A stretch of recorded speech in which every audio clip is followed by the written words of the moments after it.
Hello, and welcome to your new favorite bookish podcast, Fully Booked and Caffeinated. I'm Kelsey, And I'm Heather. and today we will be discussing Luckiest Girl Alive by Jessica Knoll. But before we dive in, let's focus on what's getting us through today. So I am drinking an espresso concoction. It's an iced gingerbread pod with Ooh, an espresso pod and vanilla caramel creamer. It's a lot going on, but it's very delicious. there is a lot going on there, but it sounds good. I like that you're still in the holiday spirit, even though it's like Christmas is over, but I like the gingerbread feel. Listen, I bought these pods. What shall I do with them? You have to drink them. What are you They're not going drinking? to be good. They're not going to be good next I year. can't I can't save them till June. We got an espresso for one of our wedding gifts, and obviously I live in a small condo, so we don't have space for it. But I cannot wait to crack that baby Oh my open when we God. get a I have house. two of them. I Like can't I am wait. so spoiled with my home coffee. Yeah, I feel like the Nespresso is like perfect because it kind of gives you that Starbucks fix without having to go out and spend all the money on Yeah, it. exactly. And then I never have to leave the house, which you know is my dream. Your favorite thing to not do. Yes, Yes. exactly. What are you drinking? So I'm just keeping it simple with a nice little K cup, some half calf because, pregnant, I have to cut back on my caffeine, which has been terrible, I'm but I'm sure. surviving. And I recently got the Coffee Mate chocolate chip cookie brown butter creamer. Whoa. Yeah, I think it was only available at Target. My friend Gabby suggested it, and it's fantastic. It's almost gone, and I Wow. don't know if they're gonna have it anymore. I don't know if it was just like a holiday Yeah, special, that sounds but intense, but amazing. I know. And I put it in my sip by Swell cup so it stays nice and warm. Nice. I love it. Yeah, I got my little Yeti so we can keep my ice going. All Yep, right, that's perfect. cheers. Cheers! Happy podcasting. All right, enough of that. Let's get into it. So, Jessica Knoll, she got her start working for magazines. She was the senior editor at Cosmo and also an editor at Self magazine. And now she's a New York Times bestselling author for this novel, an executive producer on the Netflix version of Luckiest Girl Alive, and she's been named screenwriter to watch. She has two major published novels, this one and My Favorite Sister, and she has a story that she wrote that specifically appeared in Cosmo. It's an erotic romance series, and it's called 51 Shades of Blonde, which I thought was pretty funny. Yeah. Wow, love that. She also has a bulldog named Beatrice, which is very important. Wait, Yes, Beatrice? yes, a Shut bulldog named up. That Beatrice. is the best dog name I've ever heard. It's like our friend Christina when she said she wants to name her next dog Susan. Yes, it's like I love it. human names for animals is my favorite thing in the world. And It's the best. Beatrice for a bulldog? Are you freaking kidding me? That's Yeah. I love So it. I'm obsessed with Made her. my day. I told you it was important. Okay, so let's get more specifically into details about this book, and we'll go over a little summary. But before that, some trigger warnings: sexual assault, gang rape, school shootings, and disordered eating. So this book was originally published in 2015, and here is what shocked me. Jessica Knoll drew from her own experiences of being bullied and gang raped as a teenager. And at first, when she first published the book, she denied that the book was based on any truth. She said that she based it on other people's experiences and other people's stories and like people who were close to her, that she spoke to them, to get their mindset, etc. But in 2016, she wrote an online essay describing her experience as a rape survivor. She decided to come forward because she had ended up interacting with so many rape survivors at book signings, and they would explain to her how they related through their own experiences to what she had written. And she couldn't keep looking them in the eye and telling them that she had made it all up. So she also said in an interview that she, quote, was so conditioned not to talk about it that it didn't even occur to her to be forthcoming, unquote, which really speaks to one of the major themes in this book, which we will get to. Wow, that's wild. Yeah.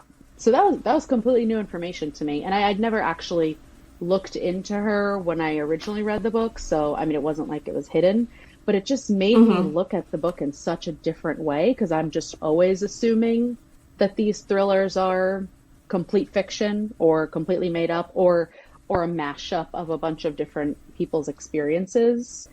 So I just thought that was That is, and I like, as terrible as it is to experience that, it's kind of nice that your readers can read something and relate to it so much that it helps them process their own trauma. and at that, a fiction thriller book. Like they were coming to her and saying like, "Oh yeah, this thriller was great, but also helped me come to terms with something that I experienced." So that part's kind of crazy, Yeah. and I'm sure that that's why she didn't say it right up front, because she didn't think that it would have that effect on rape survivors that it did, you know?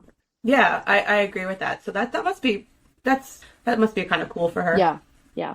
And scary, but Well, absolutely. I know. Like I said, the negativity of it isn't great, yeah, but to know that you're writing and you're, especially of your own experience, even in a fiction way, is so relatable to other people. It's just nice to know you're not alone in those situations. absolutely. And especially in 2015, 2016. I mean, that was definitely a different time than even we're in now. So it was probably even scarier, you know?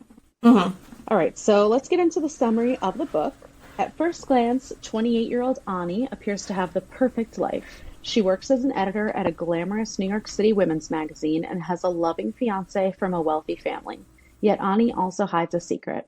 As a teenager, she underwent a series of horrifying and emotionally crippling events, including a school shooting and gang rape, that have continued to impact her well into her adult years. Ani tried reaching out for help after her sexual assault, but was subjected to cruel bullying and taunts by her peers who did not believe her. This also leads to her suspected involvement in a school shooting where she ultimately killed one of the shooters, who also happened to be a friend of hers. As the story progresses, adult Ani begins to question whether she is truly happy with who she has become and if her current life is the one she wants and needs. So obviously this book is considered a thriller because it's fast-paced, and in the book the school shooting is hinted at, but it's not revealed until much later, especially the full details of it. So that's why they consider it a thriller.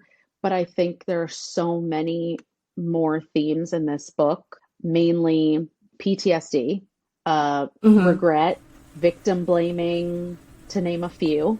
Yeah. What other themes struck you the hardest from this? Honestly, if I make it personal, I think one of the themes was her relationship with her mother and the how the relationship with her mother shaped her to who she was, because her mother wanted her to be this perfect size. She wanted her to have the perfect clothes.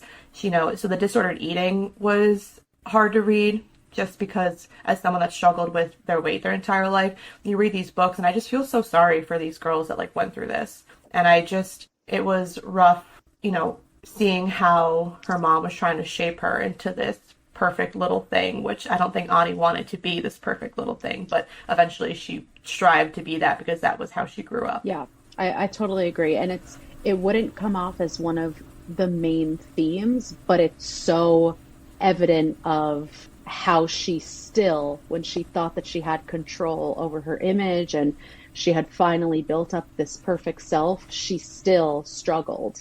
And she still had Yeah. this thing that she couldn't get rid of. Because even as adult Ani, she wanted to be the best at her job. She wanted to marry the richest, most successful guy, because then if she does that, it makes her the most successful woman. And so she carried over all these traits that her mom tried to instill in her as a teenager into her adult life. And in a way, it shaped her into kind of this terrible Yeah, person. yeah. So it's, Because her mom was totally projecting that on her. It's not like her mom came from a rich family and was like, you have to do the same thing because look how great my life is. It was the complete opposite. She had, mm-hmm. I mean, they were a middle class family. They kind of made it seem like they were, trying to cover up this white trash persona by, Yeah. trying to appear that they had more money by sending her to this private school, by setting her up so that she wouldn't have the same future as the mom did.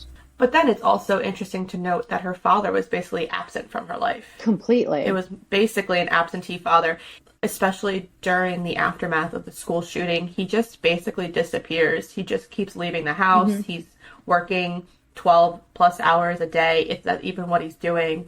And so I think that also had a huge impact on Ani's life because she only had the only parental figure she really had was her mother, and it was someone that's trying to force her into a certain mold. Yeah, I totally agree. And like you said, in the aftermath of everything, he appeared more by not appearing. Like before that, you Yeah, barely heard about him. exactly. It was basically the only thing you heard about him was Ani's mom convincing him that they needed to get her to go to this school and they needed to be able to afford it no matter what. Hmm. All right, so let's talk a little bit about Ani herself. I guess both adult Ani and young Ani. I think she's sassy, she's strong, edgy, extremely well put together, but that's all such a mask, and it's so fragile that at any time it could just all come crumbling down around her. Like she talks about how she has to toe that line between being the perfect fiance to Luke, but also being Hmm. edgy enough so that she doesn't fit in completely with like the other women that he could choose over her, like all these other Hmm. rich, blue blood women, whatever. Um, and then it also shows in her, like we talked about, her continued eating disorder and her obsession with her weight and her image. Like she's putting on this persona of being strong, but underneath she is still struggling every day just to keep up that image. Yeah, I agree with that. So for me, and I even told you this, like as I was reading the book, I didn't like her at all. She was not likable to me, and I found myself having a really hard time to relate to her. But I think that her teenage self had some redeemable qualities. I think that young Ani could have been a better person, but like I said, her family life was terrible. Absentee Mhm. father, mother who focused solely on her body and her societal Mhm. acceptance, clothing. She only wanted her to wear brand clothing. She wanted her to only eat this or that. And then the kids at her school were pretty fucking Oh terrible. yeah. Okay. So growing up with that will obviously also shape you into who you become Hmm. as an adult. And now she's this grown woman who's chasing success and wants to be rich, only buys, uses designer items. And so she almost becomes like, kind of like you said, it's a mask. Yeah. She's trying to portray this certain identity that's not actually her. And so she does lose control a couple times in the book because how long can you really keep up the facade of being someone you're truly not? Right, right. And in that way, she's basically a victim of her circumstance because when she was younger, she did ask for help, and we'll get into it. She did try to reach out, and she didn't have support from anyone around her, so she was kind of stifled. And then by the time that, the biggest thing, which was the school shooting, happened, she was completely disassociating. She had no Hmm. way to deal with all of these things that were happening, so ultimately, she had to go into survival mode, and that bled into her adult life.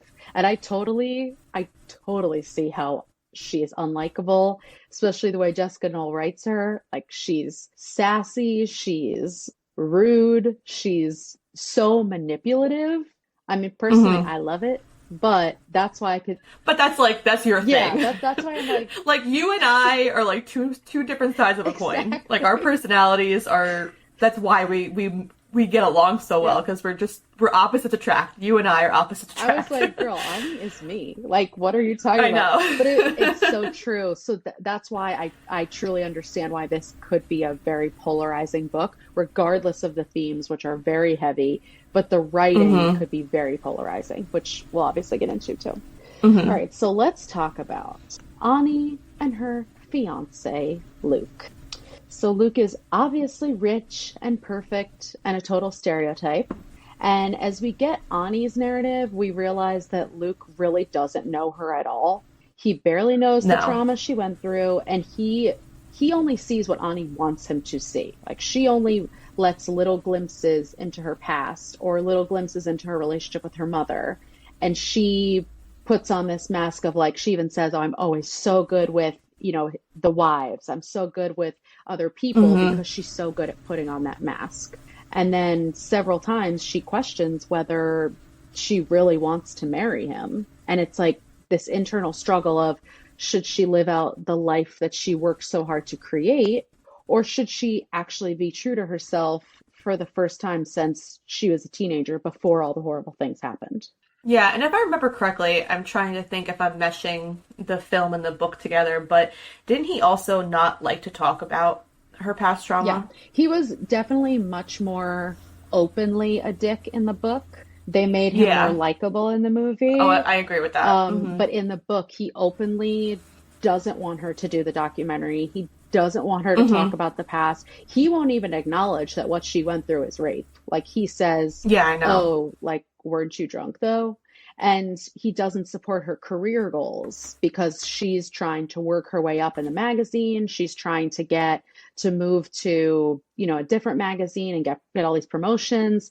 And he just barely takes her seriously. Like he's like, my career comes first. Our life is built off of him, which it is because he's wealthy and he has his famous name or whatever, but he doesn't support her at all, and he basically thinks like, if your goals don't align with what I'm doing, then we're going with what I'm doing. Yeah, the relationship felt very fake to me. Hmm. Like it wasn't a real relationship. And like you said, it was kind of what he says goes. Like he wanted to relocate to Hmm. London because that's where his job was taking him, and he didn't care that Ani was going to have to leave behind her career that she worked so hard to achieve. So it's, again, obviously a toxic relationship. Exactly. But it's almost like she was forcing herself to stay in it because it was part of that image that she had to have, that perfect Oh, image. absolutely. Oh, that's why it comes back around to this is just the mask that she Yes. wears. Which brings us to our next relationship, which is Ani and her teacher, Mr. Oh, God. Larson, which, if you've only watched the movie version, you're in for a treat because Mr. Larson is a main character. And there are this is complicated because there's two relationships. There's the relationship when she was his student, and there's the relationship when they reconnect when they're both adults. So obviously, when he was her teacher, he tried to help her.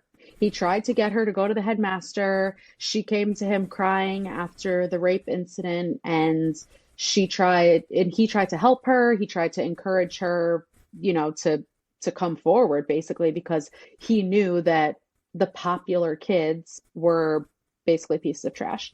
And in the book, it came off as that he was respectful and that he didn't do anything inappropriate with her when she was a student. Like I feel like he I kept agree. that distance. Yeah, also felt like he was the only one on her side. He was the only one that was truly there for her and truly wanted her to seek the help and intervention that she desperately needed, Absolutely. where everyone else didn't. And so I really liked him for that. Yeah, I absolutely agree. And I think that is why when they meet again, when she's an adult, that's why she's so drawn to him and she feels the need to get involved with him and thinks that she wants to have a relationship with him. Like he was the only person who actually understood her. He was the only person who believed her, who helped her, who encouraged her to speak out. She definitely didn't get that from her mother because her mother was like, "Don't Mm-mm. you dare embarrass us." Just brush it under the rug. Yeah, Everything's yeah. fine. Basically, it was your fault because you were drinking, which, like, give me a break. Hmm. And then she obviously wasn't getting that from Luke. He wasn't supportive. He didn't want her to talk about her trauma, to talk about her past. So I think that her trying to reconnect with him and trying to have this relationship with him and like making out with him in his old classroom was just so symbolic that she could not let go of the past because she hadn't dealt with it. Listen, I 100% had the biggest crush on Mr. Larson. Right? I was rooting for him since the beginning. And like we said, I think that the teenage relationship, Ani may have had like a crush on her teacher, which that happens when you're in high school. He never acted on it. He was definitely very polite and he knew he wasn't inappropriate like you said. And when you think about it, he wasn't too much older than Hmm. her because he was freshly out of college. Yeah, he was like Not that I'm saying like 21 or something. Yeah, I'm not saying that it was appropriate or anything like that, but I'm just saying, so this is understandable too, why she might have trusted in him because he wasn't too far off from her age in that sense. And then, as when they meet in the present tense in the book, I was rooting for it. I was like, when they kissed, I was like, listen, this is probably wrong. Okay, I watched the Hulu show A Teacher, and I understand it's, but obviously they're adults now, so the situation is different. Yeah. And I was like, girl, it wasn't like a Pretty Little Liars situation where no, I was like, this is who you should be dating. But dump your fiance. That's the thing. So like, as unlikable as Ani may be, he is so likable. And you obviously already know that she's unhappy in her relationship, and he was such a good guy in the past that you're rooting for them. You're like, yeah, leave your shitty fiance. And like, there was nothing wrong with his wife and his family, but she seemed boring. And I was like, you'd have a much more exciting life with crazy ass Ani over here. Just make it happen. And I like the book version of Mr. Larson better than the movie version. Yeah, because there was no movie version. They left him out so much. But I also felt like in the movie, they made the teacher version a little bit more inappropriate than he actually was in the book. Like, that's a good point.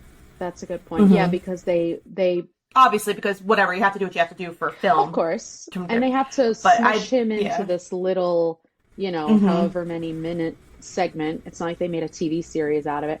So I get it, but they just didn't portray the depth of how much he was willing to go to bat for her, and how out of everyone at the school, because obviously even the teachers, the other administrators, the principal, all they cared about was image. So like, they never would have taken down Dean or these other boys who were wealthy and donating to the school. It's this whole typical stereotype.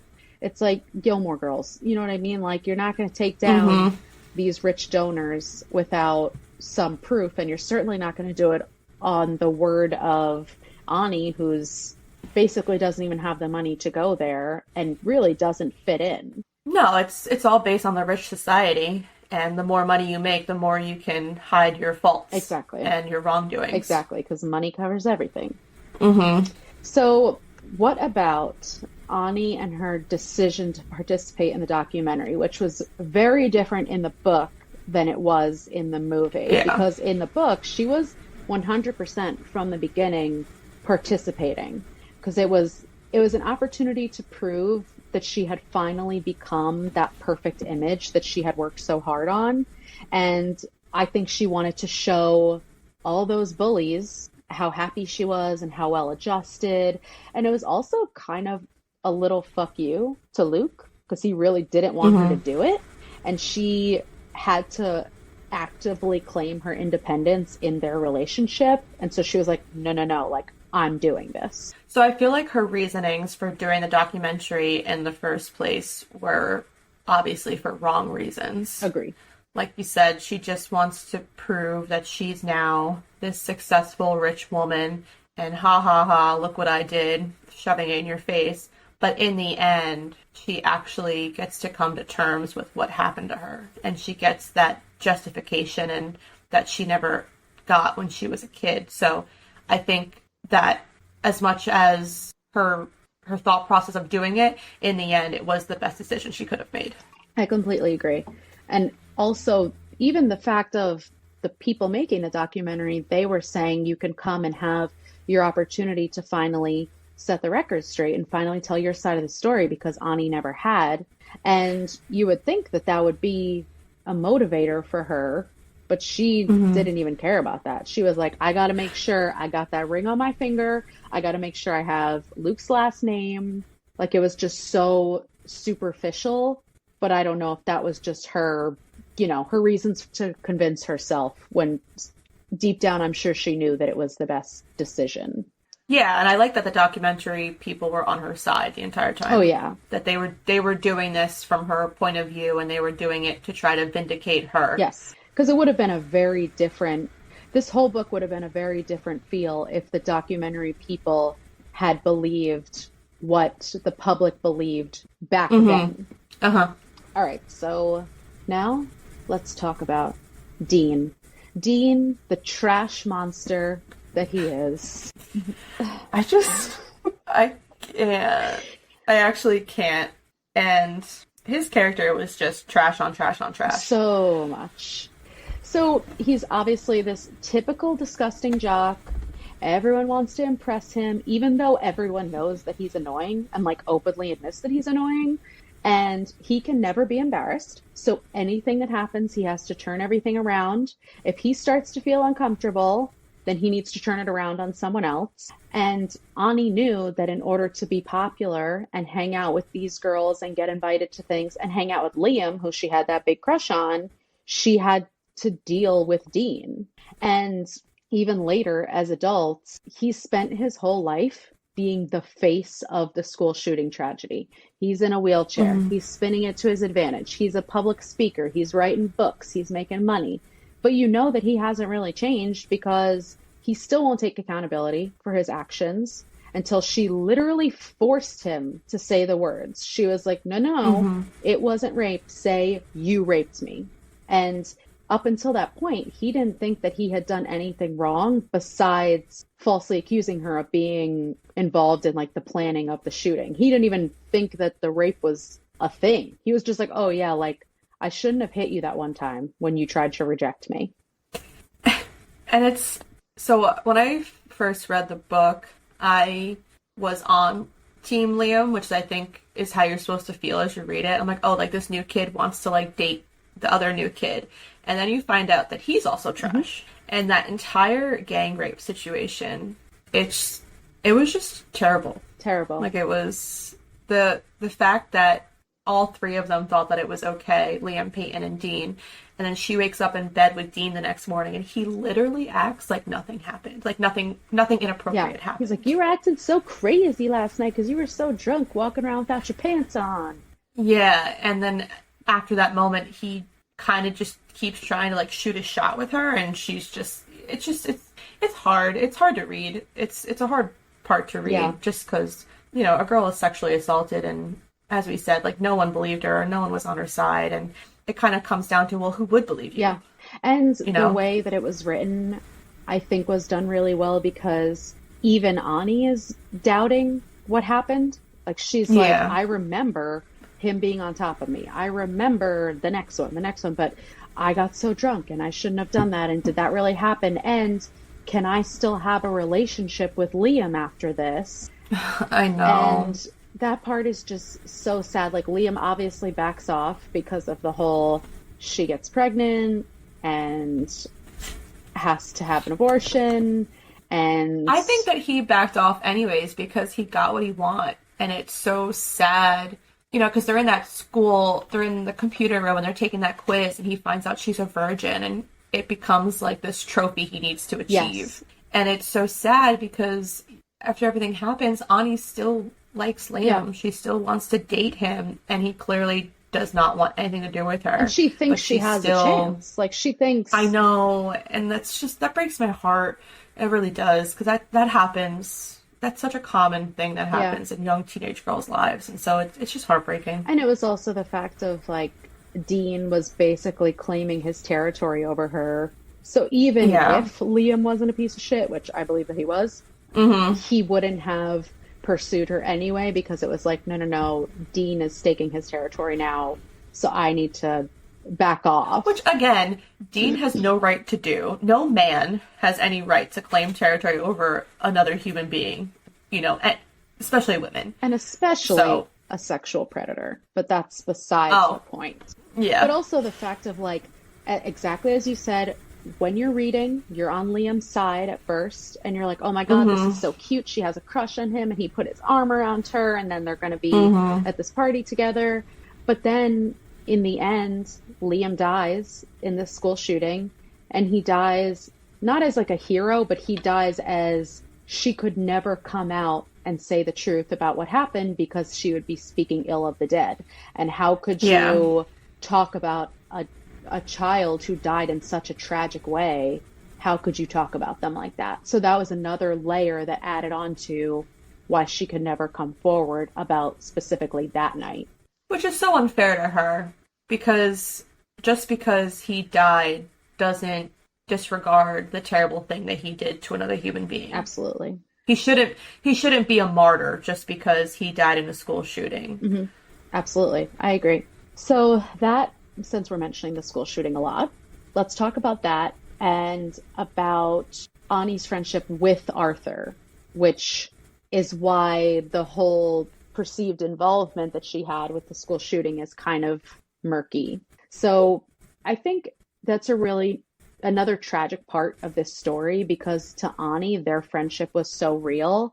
And even though it was mostly them binge eating and shit talking and talking about how much the popular people sucked after she had already been like cast out of their good graces or whatever, she really thought that they were friends. And I truly don't think that she knew what he was capable of. No, I think Arthur was really good at hiding exactly how much evil he had in him.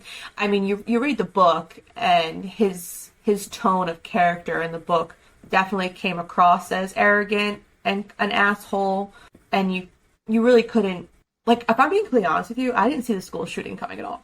Yeah. When that happened in the book, I was literally, like, no pun intended, like, I was blown away. I was like, I couldn't believe it. I was like, wait. I was like, what the fuck just happened?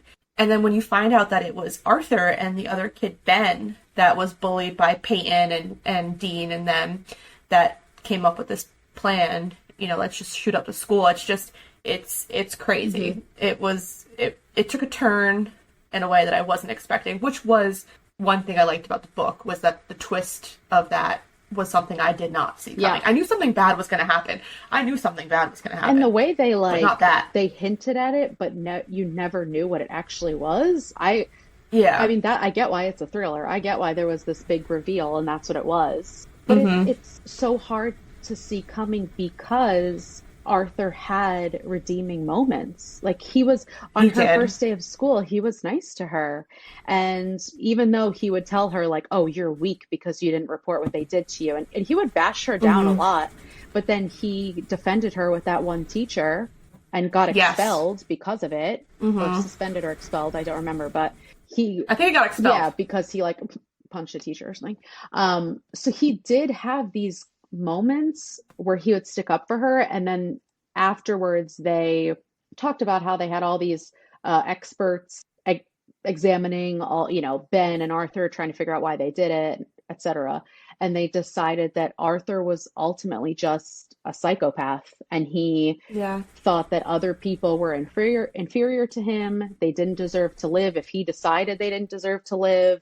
And so he used that manipulation to get Ben on his side, because Ben was angry and wanted revenge about being bullied, and he had tendencies toward violence. So he used that, and he was able to mirror compassion, and he was able to be kind to her and able to pretend to be a friend to her. And she always has that thought in the back of her mind of, would Arthur have asked me to join them if we didn't have that fight, if our friendship didn't end? Yeah. So she kind of has that in the back of her mind, like, was he grooming me to take part in that? Now, I don't know if you want to save this or if you want to talk about it now, but what were your thoughts on the difference between book Arthur and movie Arthur? I have a lot of thoughts. I think that they didn't include him enough in the movie, obviously. Like, randomly he would just show up and put his arm around her, and that's how you knew that they were friends. Like, that part was weird.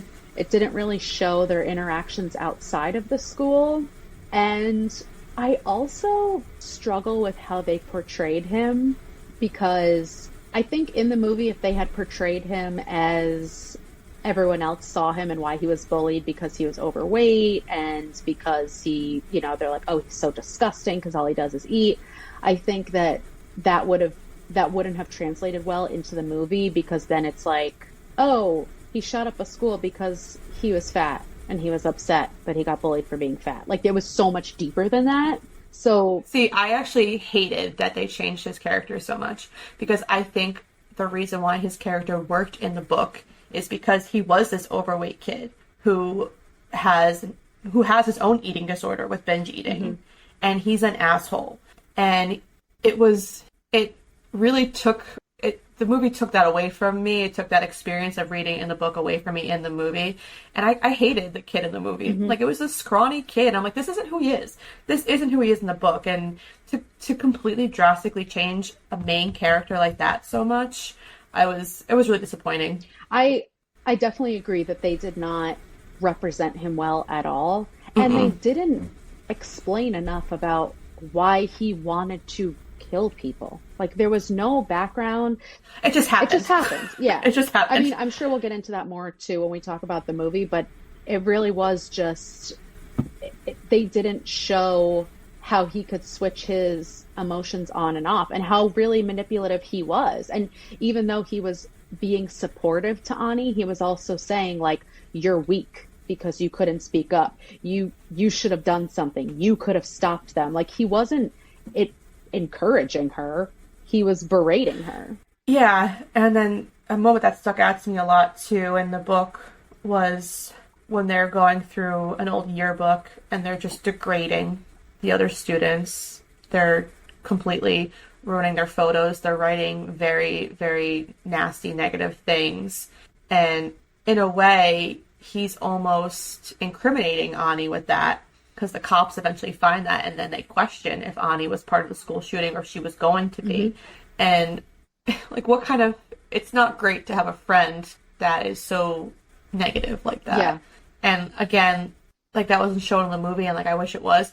But reading that in the book, you can kind of tell, like, Arthur is... He's kind of psychotic, because then she steals a picture of him and his father, and he goes off the handle. Loses which is like what ends their, which I think, if I remember correctly, that's like what ends their friendship or whatever. And that's the last time, the last interaction they had. Yeah. And so you can kind of tell that he's unhinged. You just don't know to what extent until the school shooting. Exactly. And then you think back on what you read previously and you're like, oh, this kid needs help. He's another one that needs help, and that's never going to get it because he's clearly in a school that could give a shit less about their students. All they care about is money. And that's also because we're seeing it from Ani's perspective, because she didn't see how manipulative he was and how psychotic he was. She just saw it as like, yes, I have someone to vent about this with. And sometimes she would question it and be like, okay, he's a little too aggressive. But she never really thought too much about it. She was just like, oh, he's angry. And guess what? I'm angry too. So I think that because we saw it through her perspective, that's why you couldn't see it coming, because she certainly didn't see it coming either. Yeah, and I like that she had somebody that she was able to be with after being outcasted. It's unfortunate that obviously how events turned out, but it was kind of nice for her to have somebody that she could be her true self with, for even if it was just for a short time in the book. She was able to be her true self, and that was kind of nice. Yeah, and even if it was for her selfish reasons of having someone like that and not seeing what was really right in front of her. Yeah. So then it turns out that that person who was her friend, she ends up killing in the school shooting. And that's why it gets kind of muddy with the cops, and they're like, were you involved in this? Because Dean points a finger at her and says that she was in on it. She reached for the gun. She was going to shoot me. When really she says, I was just trying to reach for the gun so that I didn't get shot. And then she ends up stabbing her friend in the neck, which is mind-blowing. I didn't see that coming either. I did not see it coming, but that's how that was going to end. But, like, are we surprised that Dean would also place blame on someone else? Not at all.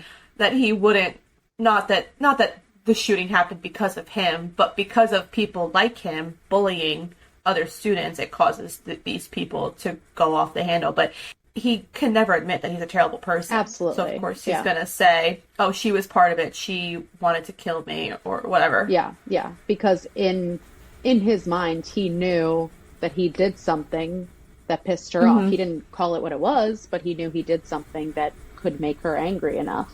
Yeah. So I think that brings us to how all of that happened, all of that unresolved trauma in Ani's past, how that shapes who she is now. And we talked a lot about that already, about when we talk about adult Ani, but she's so convinced that she can't achieve true happiness but it doesn't matter to her as long as she can appear perfect, as long as she can appear edgy but never messy, never rattled or caught off guard. She just has to put on that mask, and then everything else, she's just accepted that she's not going to be truly happy. She's going to have the appearance of happiness instead, and like convinces herself that that's going to be enough for her. And yeah, I agree. I don't think Ani's goal in life is to be truly happy. I think she's had too much trauma, unresolved trauma that she hasn't truly spoken about with therapeutic intervention. Exactly. So how can you be happy if you can't revisit the past and accept what happened to you and really work through that trauma? So I definitely don't think that her goal in life is to be happy. I think it's to appear that she has everything that no one else has. And what example does she have? Her mother was never happy. So I don't think she thinks true happiness is even achievable.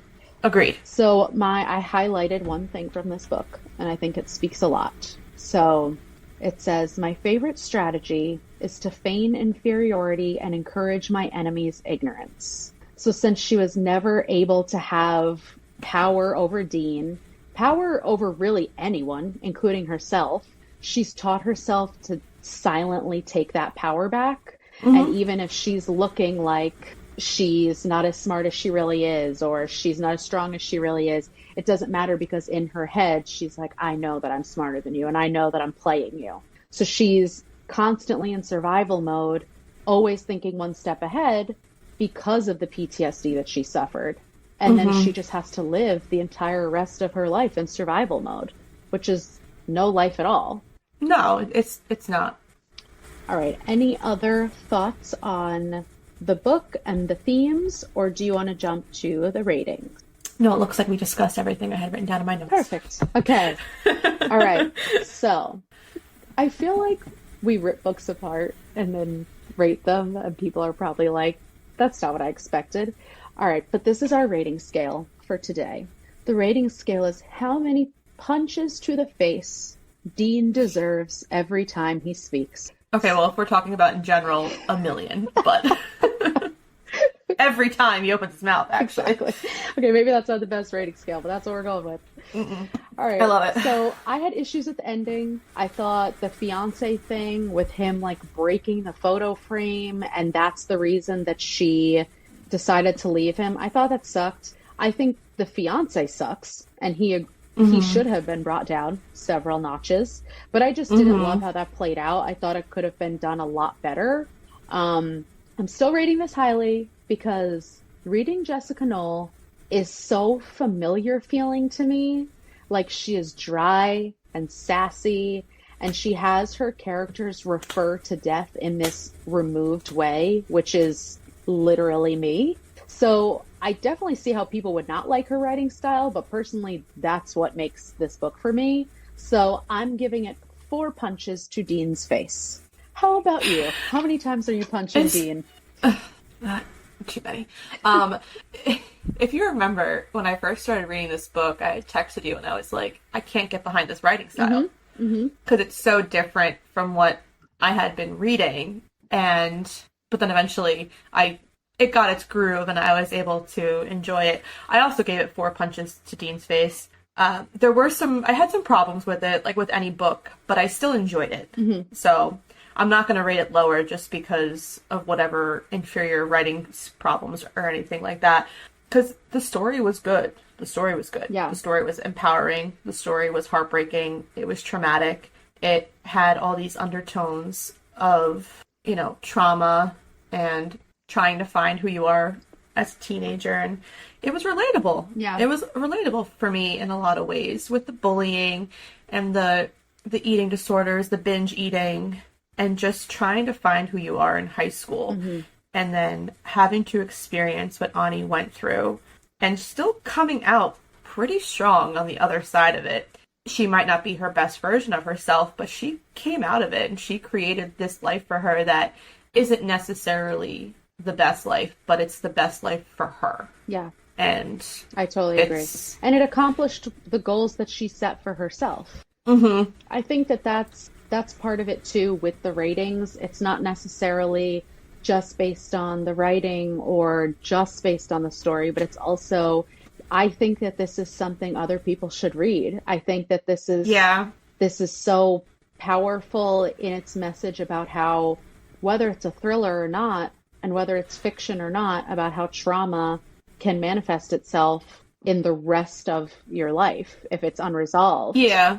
And I feel like when I write books, I base it more off my feelings Yeah. than I do the story and the writing. It's more, how did this book make me feel? Did it have an impact on me at any time throughout my reading of it? And this book impacted me a lot in different ways. So it's how could I not rate it highly when it definitely made me think? If a book makes me think, you're getting a high rating. I totally agree. If you don't make me think and I don't get it, you're at a low rating. Yeah. But this book made me think. It made me feel. So I have to go with my four punches. I agree with that. And then I think it starts with the feelings, and then if there's really good writing, you add a little bit. If there's really bad writing, you take away a little bit. That comes secondary.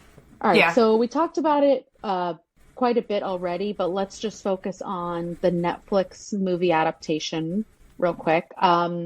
So Jessica Knoll did write the screenplay. So all of the changes from the book were made specifically by her. Yeah. I do have a lot of issues with the movie. I think it missed a lot of things that should have been in there to convey really the full message. But what I do not have a problem with is Mila Kunis, because girl, without Mila Kunis, I would have hated this movie, but her inner voice that is just monotone and snarky and always one step ahead was adult Ani. Like it was her perfectly. Yeah, I agree. I don't think any other actress could have played Ani more perfectly than Mila Kunis did. Yeah, I can't see anyone else doing it. No, and I agree that there was a lot missing. I think I would have preferred this being a limited series, because I think that the book was so heavily detailed, and a lot of that detail was left out. And I think that this would have served better as a limited series than a movie, because you can't fully grasp how fucked up this story is. I totally agree. And Jessica Knoll did say that she struggled because she couldn't write it as the shooting being this big reveal, because the book has been out for so long, since 2015.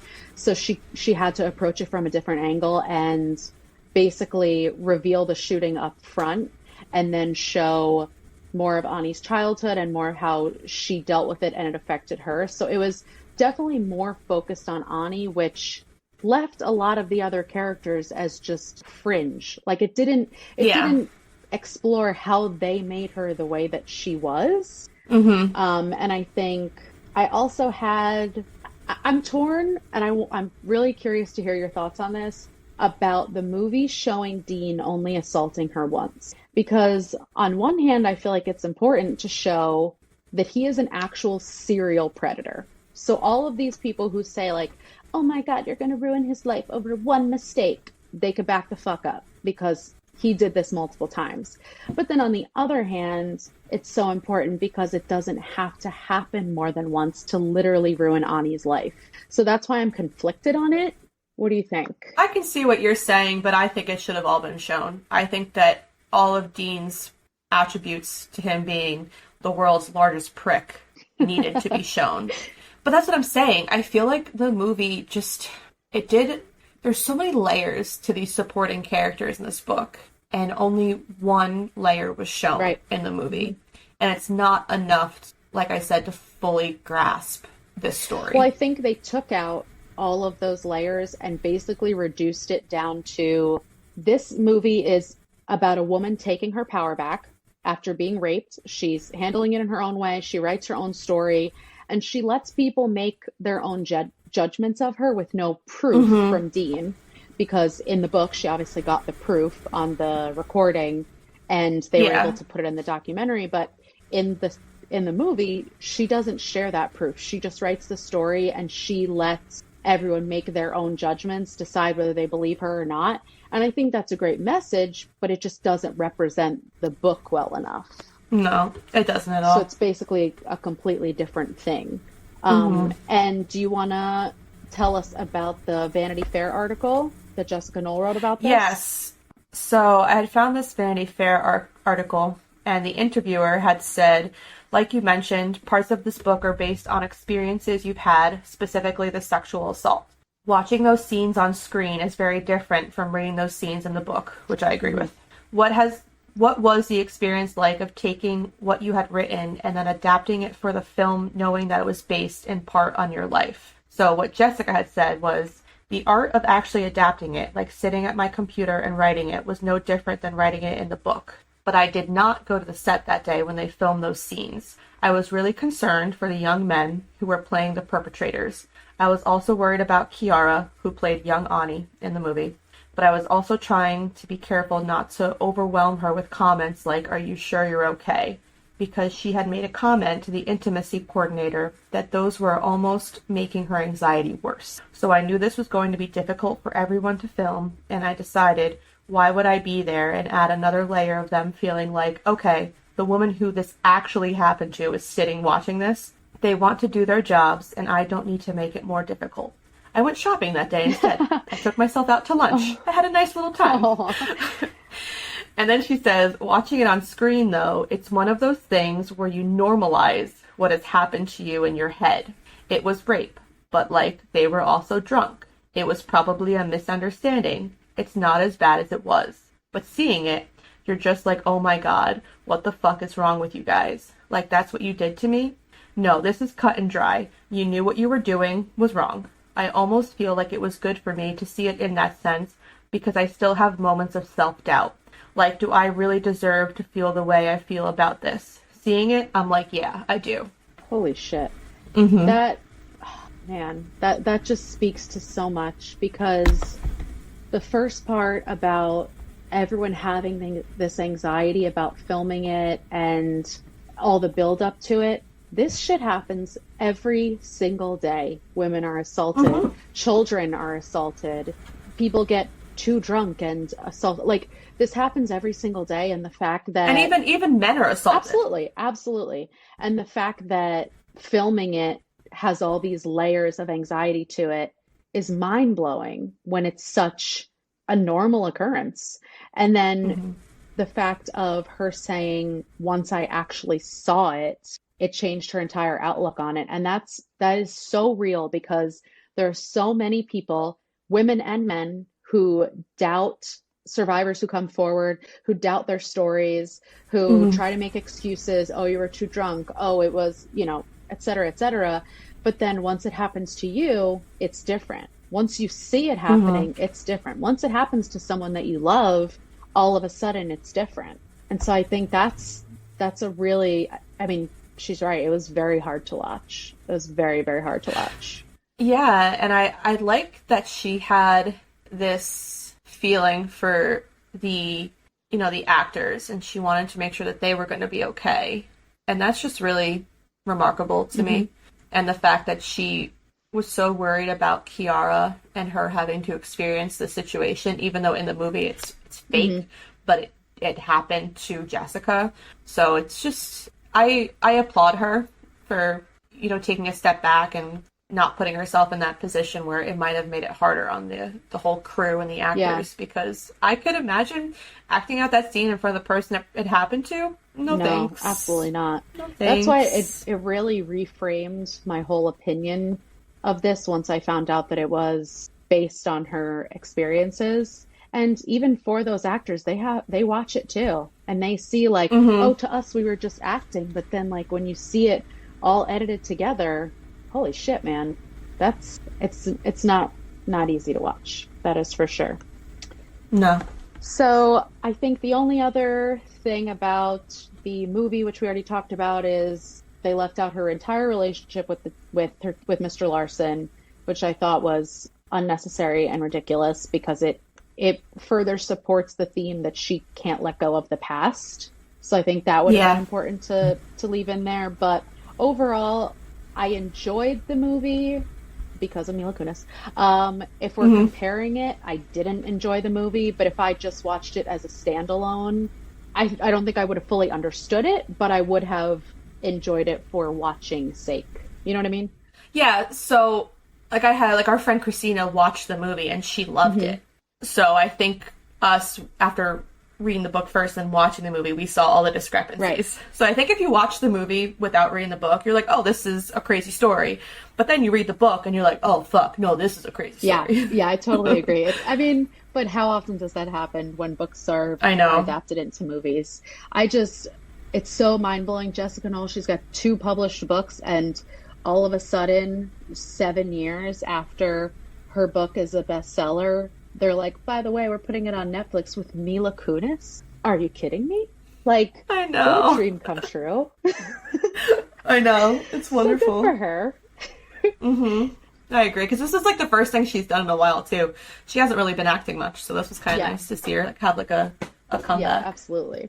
All right, do you have any other thoughts? No, I think we covered everything. Great. All right, so that's all we have for you this time. We'll see you in 2 weeks with our next review. To find out what upcoming books we'll be discussing, make sure to follow us on Instagram and TikTok at Fully Booked Calf Pod. Thanks for checking us out, and remember, if you need us, we're fully booked. bye! Bye!